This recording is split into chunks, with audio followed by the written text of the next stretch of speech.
zákone chodili do náboria pohanov uctievať Pána Boha, aby takto chodili aj do našich chrámov uctievať všemohúceho Boha, prosiť si silu, aby sme vydávali svedectvo pred týmto svetom, ako Ježiš dokazoval, že synom Božím aj my, že patríme k nemu a že aj v tomto svete tu naďalej živý Kristus v mystickom tele Kristovom.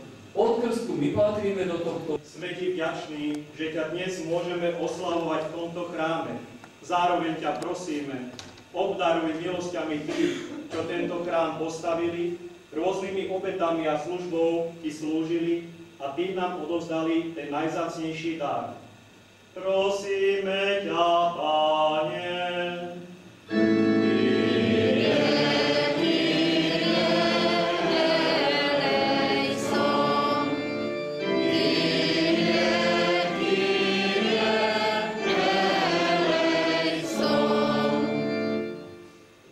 Pane, požehnaj všetkých, ktorí v minulosti stáli a v súčasnosti stoja vo vedení obce. Odmeni ich snahu a vykonanú prácu, ktorú odviedli pre dobro obce a jej obyvateľov. Prosíme ťa, Pane.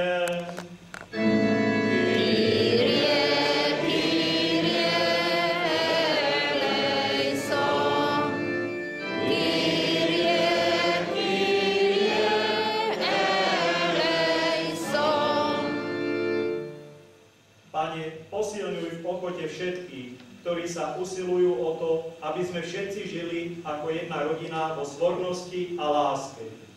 Prosíme ťa, Pane.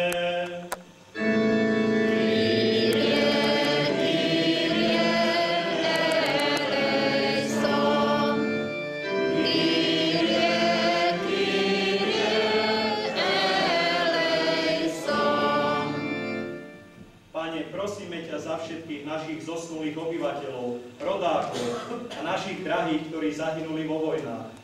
Zahrni ich svojim milosrdenstvom a daj im spoznať svoju spásu. Prosíme ťa, Pane.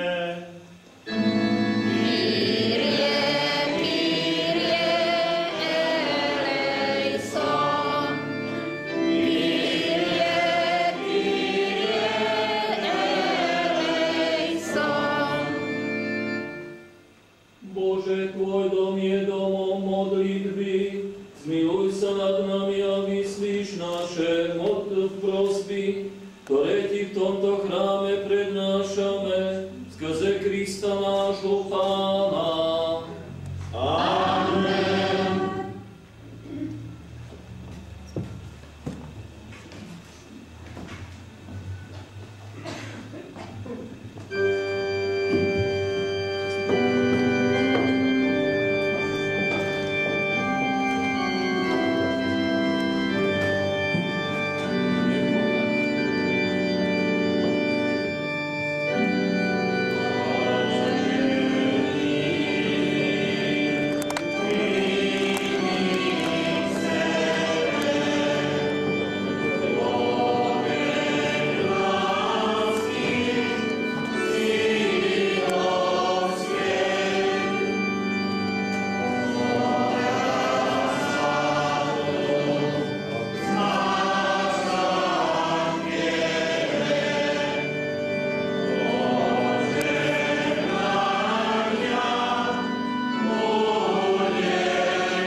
Imádkozzatok testvéreim, hogy áldozatunk kedves legyen a mindenható Atya Isten előtt. Fogadja az Úr kezedből az áldozatot, nevének dicséretére és dicsőségére, mindannyiunk és az egész Anyaszent Egyház javára.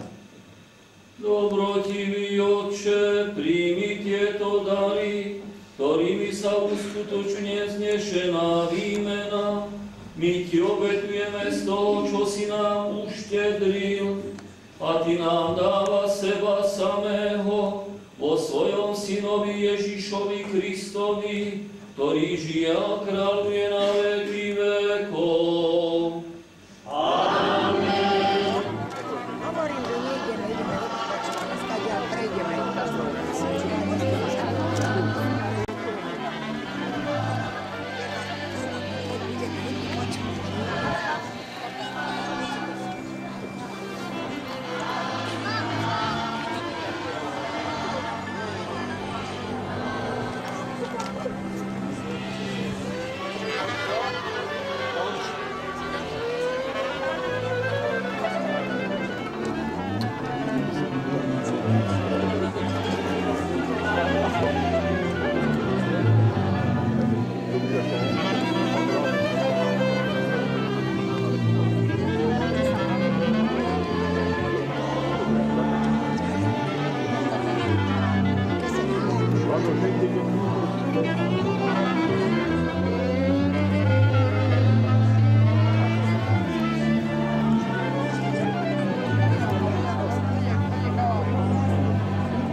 takých 10 minút, dobre.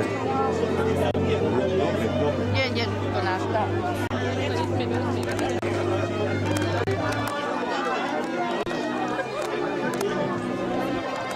Tak to môžete cez pódium, otočíte sa, keď budú.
Na tvoju oslavu dvíhame čaše.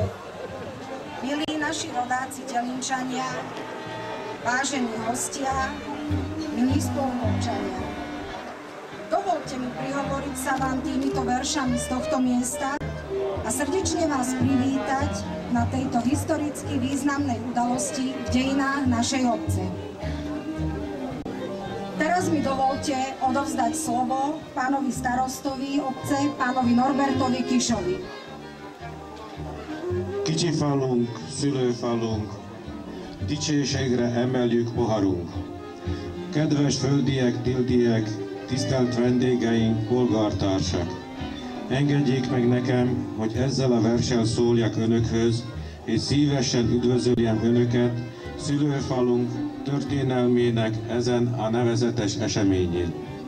Most átadom a szót Kis Norbert polgármester úrnak.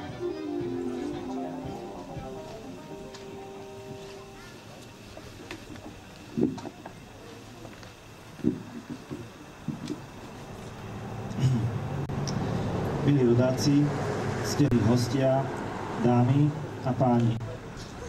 Prajem vám príjemné sobotné popoludnie a dovolte mi srdečne vás privítať na slávnostnej akadémii, ktorú sme zorganizovali pri príležitosti vydania prvej monografii našej obce.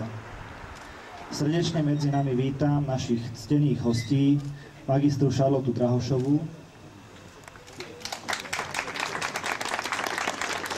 pána doktora Petra Kerestéša, ako autorov knihy, zostavovateľa knihy pána Petra Vinceho. Ďalej medzi nami vítam pána starostu obce Čifáre, pána magistra Juliusa Capalu.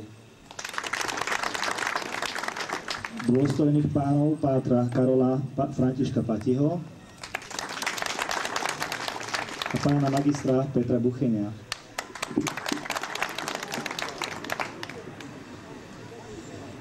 V tejto chvíli by som vám veľmi rád odovzdal srdečný pozdrav od nášho bývalého dôstojného pána farára magistra Roberta Ondríka, ktorý všetkých obyvateľov obce Terince srdečne pozdravuje.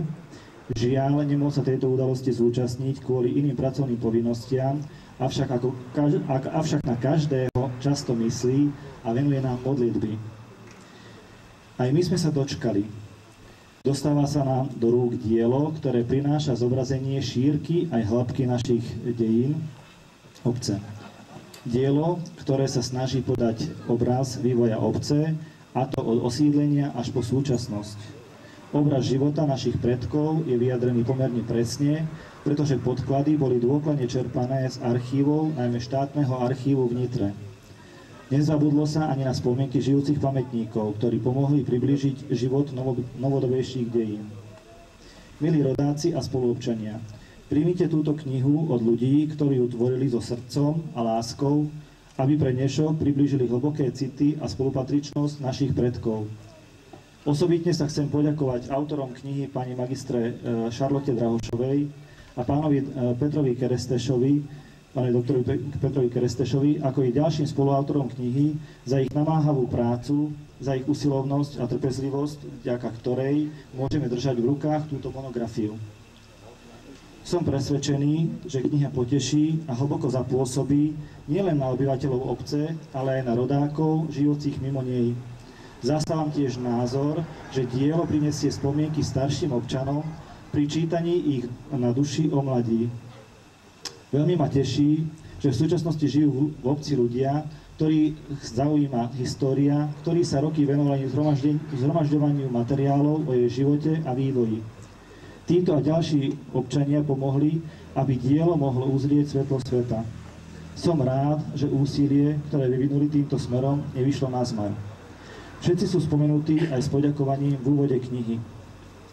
Chcel by som touto cestou v maximálnej miere prejaviť vďačnosť našim poslancom obecného zastupiteľstva, ktorí pri myšlienke zrodu knižného diela o našej obci pochopili jej význam a vždy podporovali požiadavky potrebné pre jej realizovanie. Som rád, že som mal okolo seba ľudí, ktorí boli vždy nápomocní a ústretoví. Preto verím, že aj dielo ako celok tomu nasvedčuje. Taktiež ďakujem všetkým sponzorom, ľuďom dobrej vôle a každému jednému jednotlivcovi, ktorý akýmkoľvek spôsobom pomohol a zapojil sa do realizácie dnešného dňa. Do ďalších dní si prajem, aby naša obec v ďalších 10 ročiach a storočiach rástla, prosperovala a obnovovala sa. Aby Telinčania mali vždy ruky pripravené k práci a pomoci iným, srdcia otvorené láske ku všetkému dobrému a spravodlivému, a v ich mysliach nech budú na ktoromkoľvek mieste na matičke zemi vždy bol korienok spájajúci ich so svojím rodiskom s dedinkou Telince.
Ďakujem.